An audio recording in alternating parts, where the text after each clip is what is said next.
The following story and photos are from GiantPandaKing's book, Gotham 1919 to 1939, by Russell S. Beatty, available from www.giantpandaking.com. Viewer discretion is advised.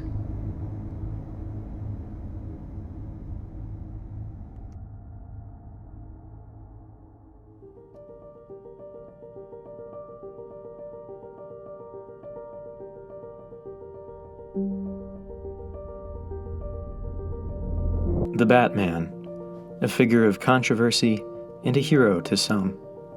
The man behind the mask, Bruce Wayne, was at the direct center of the masked vigilante phenomenon in Gotham City from 1919 to 1939. Being born into the wealthy Wayne family, Bruce was considered Gotham royalty. His family had been one of the founding ones in Gotham's earliest days. The Waynes also contributed majorly in Gotham's economic structure. They owned the largest manufacturing company in the city and also employed thousands of its citizens. Bruce's parents, Thomas and Martha Wayne, were very loving and nurturing. Bruce had a happy childhood until one fateful night. While out at the theater, the Waynes were held up by a man with a gun. Whether it was by murderous intent or merely the mugger's inexperience, the gun went off. Bruce was the only survivor of the attack and was found crying next to his parents' lifeless bodies. It was the last time Bruce allowed himself to cry. The last time he would be helpless. Bruce fell under the care of the family butler, Alfred Pennyworth. Alfred was very loyal to the Waynes. Thomas and Martha wished him to be legal guardian to Bruce in the event of their deaths. An Englishman by birth, Alfred had served in His Majesty's Royal Forces from 1879 to 1881. He originally only intended to serve the Waynes for a short time. With time, he realized he enjoyed the role of being a gentleman's gentleman. Alfred's military background made him a perfect fit for the strict regiment of buttling. He became a trusted friend and confidant to the Wayne parents, and after their deaths, a consolation to Bruce. The teenage years of Bruce were a tumultuous time. Bruce convinced Alfred to train him in basic combat. The boy made the case that he needed something to cope with the death of his parents. Alfred reluctantly agreed to help him train, thinking Bruce might grow out of it. He was dead wrong. Instead, Bruce continued to train both mentally and physically. He wanted to be as formidable as he could in every sense of the word. Bruce called on teachers from all corners of the globe. He received training for many different martial arts and combat methods. Vacations abroad were spent delving into other cultures and learning of ancient and modern teachings alike. Bruce also investigated the circumstances of his parents' murders, convinced that some powerful person or group was behind it. Upon Bruce's 18th birthday, he gained access to his full inheritance, the Wayne family holdings, and majority ownership of Wayne Enterprises, Inc. He had the help of his late father's allies in the company, such as Lucius Fox. The Fox family were old friends with the Waynes, and Thomas made sure his friend Lucius got the same education that he did. While Thomas went into the medical field, he left the care of his money investments to Lucius. Lucius's friendship with Thomas extended to Bruce as well, and Bruce grew up knowing that he could trust and rely on Mr. Fox to support him.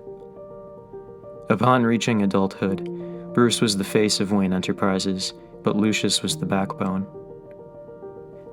Lucius was later instrumental in helping Bruce fund and build his arsenal for the Batman's crusade. With the help of Mr. Fox and others, Bruce began to diversify the company's interests into developing fields such as communications, sciences, media, and transportation. Many naysayers called him naive, thinking he would run the company into the ground. Bruce proved them all wrong as Wayne Enterprises, Inc. became one of the biggest and most diversified companies in the entire world. It also saved the company during the stock market crash years later. Bruce's reasons for taking the company in different directions wasn't solely business strategy.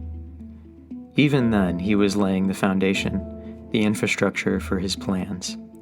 Even then, he wanted to become Gotham's protector. He wanted to expand his training and take more steps in that direction, but he was limited by his celebrity status. Everywhere he went, Gotham citizens knew his face and his name. He was at a loss for how to deal with that dilemma until the Great War broke out in 1914. He enlisted with his friend, Harvey Dent. Public opinion of the young Wayne was that he was throwing his life away to go play war hero. Bruce utilized this as well. In the very first battle he and Harvey fought in, Harvey was grievously injured, and Bruce disappeared, declared missing in action. Most presumed him dead or captured.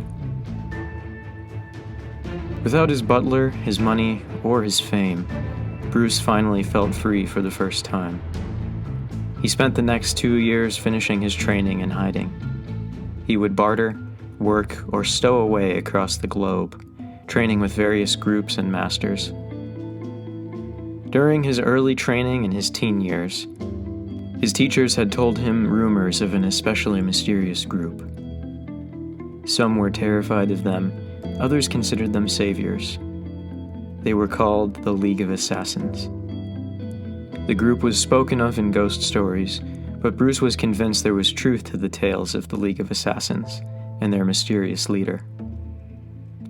He wanted to learn to inflict fear like the League did. After searching for them enough, they eventually found him. The details of his training with the League are lost to time. The only mention of that time is in the journals Bruce kept throughout his years of crime fighting. In 1919, Bruce made a return to Gotham. His years of training had resulted in numerous scars, and he used this to spin a story of being injured and held as a prisoner of war. The city he returned to was worse than when he had left it. Gotham's politicians and police force were full of corruption, greed, and criminality. Many of the shattered men returning to Gotham from the Great War were also evolving into something new, criminals of which Gotham had never seen the likes. It was at this time that the Batman appeared, seeming to take on crime, corruption, and oppression single-handedly. Many thought the masked vigilante merely an urban legend at first, and even the police tried to discredit the rumors of his existence, but eventually the evidence became indisputable. The Batman consumed much of Bruce's life, and it is still debated whether his presence in Gotham from 1919 to 1939 actually brought the crime rate down, or made it worse. He helped bring down mob bosses, monsters, and costumed criminals, but he also may have caused some of the threats he fought. We may never know if he was a force for good, but what we do know is this: Gotham would need the Batman for what was going to come next.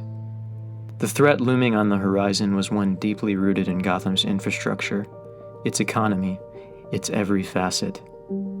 The Batman had recently fought in Gotham's battle for Chinatown, but this new danger dwarfed that one in comparison. This threat was one spoken of only in nursery rhymes.